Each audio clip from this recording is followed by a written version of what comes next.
Hoje vamos retomar a quarta parte desse comentário do psicanalista Horus Vital Brasil a respeito desse dito do Lacan, segundo o qual o inconsciente é a política. A propósito desse comentário feito nesse livro, na extensão desse livro, em vários artigos, que Vital Brasil propõe a noção já existente, mas ele coloca uma ênfase nessa ideia de um inconsciente político. Para isso, ele considera a associação da psicanálise com a teoria crítica da cultura, em que se valoriza não uma razão imperial que pretende dar conta de tudo e pretende ter a última palavra, ter o último discurso, mas uma razão dimensionada, argumentativa. Por essa razão dimensionada, argumentativa, que valoriza o sujeito da dúvida, apoiando-se nessa fecundidade e produtividade da dúvida, que Vital Brasil propõe um inconsciente retórico, aproximando a ética discursiva de Habermas, da Escola de Frankfurt, da teoria da argumentação de Perelman, fazendo da retórica a única prática em que a nossa sociedade reconhece a soberania da linguagem e dando à dialética um sentido de retórica erotizada, conceito de Barthes, traduzindo-se no diálogo que busca um pensar em comum pela aceitação das diferenças e valorizando a sublimação, sem esquecer que ela é também uma figura de retórica, a sublimitas, sempre na dependência do reconhecimento social, levando em conta, portanto, a resposta do outro, um valor que Freud elegeu como um dos destinos da pulsão, como um traço particularmente distintivo de desenvolvimento cultural, como diz na obra O Mal-Estar na Civilização, a sublimação. Vital Brasil recorre também à desconstrução do logocentrismo de Derrida, à análise da finitude de Foucault e à obra do crítico marxista norte-americano Frederick Jameson, autor do livro O Inconsciente Político e A Cultura do Dinheiro, ensaios sobre a globalização,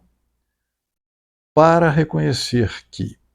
a única libertação efetiva que se traduz em uma consciência política começa com o reconhecimento de que, no mundo vivido das significações,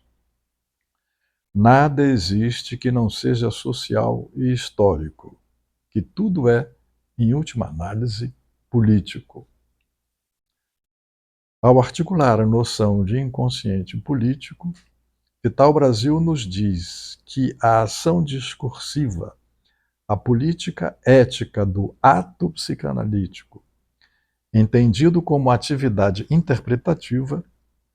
depende da disponibilidade subjetiva, solicitando a subjetividade num tempo compartilhado,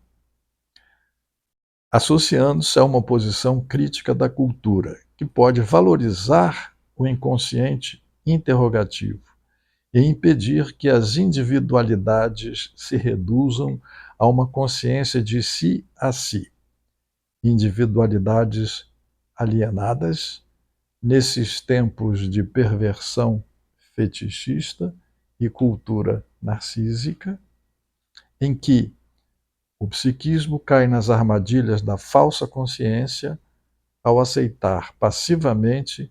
valores e normas impostos pela coletividade.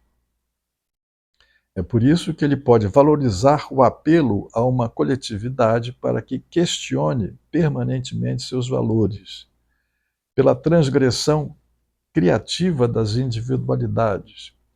aceitando as utopias como expressões das ideologias do desejo, aceitando a permanência do conflito na cultura,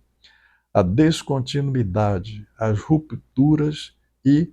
o acaso na história. O inconsciente político, segundo Vital Brasil, pode ser um encontro entre Marx e Freud na reunião da psicanálise com a economia e a teoria do valor. Assim, pode-se aproximar o conceito de mais-valia de Marx e a concepção lacaniana de mais gozar. Um a mais, que indica o excesso pulsional. Esse seria o ponto de encontro entre a teoria freudiana do desejo e a teoria econômica marxista.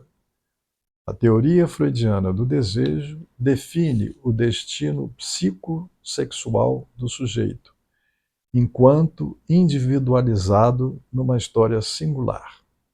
A teoria econômica marxista define o destino psicossocial da coletividade.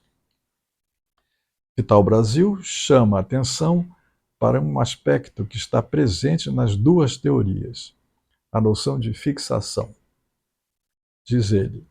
todas as duas teorias fazem a diferença entre o movimento na diversidade e a fixação, a parada na história individual ou coletiva, que se opõe ao movimento gerado pela própria diversidade. Lacan, em 1988, chega a dizer que Marx é o inventor do sintoma, uma metáfora ou efeito de condensação, ao ser o primeiro a conceber uma formação de compromisso além do valor social da mercadoria, que engloba e confunde valor de uso e valor de troca, e escrever que a burguesia seria uma formação de compromisso entre o feudalismo e a ditadura do proletariado, conforme os manuscritos de Marx. E aqui eu lembro para fazer uma correção em que eu havia dito num vídeo anterior que a burguesia, citando Marx, que a burguesia seria uma formação de compromisso entre o feudalismo e o capitalismo. Não é isso. A burguesia seria uma formação de compromisso entre o feudalismo e a ditadura do proletariado, segundo o manuscrito de Marx.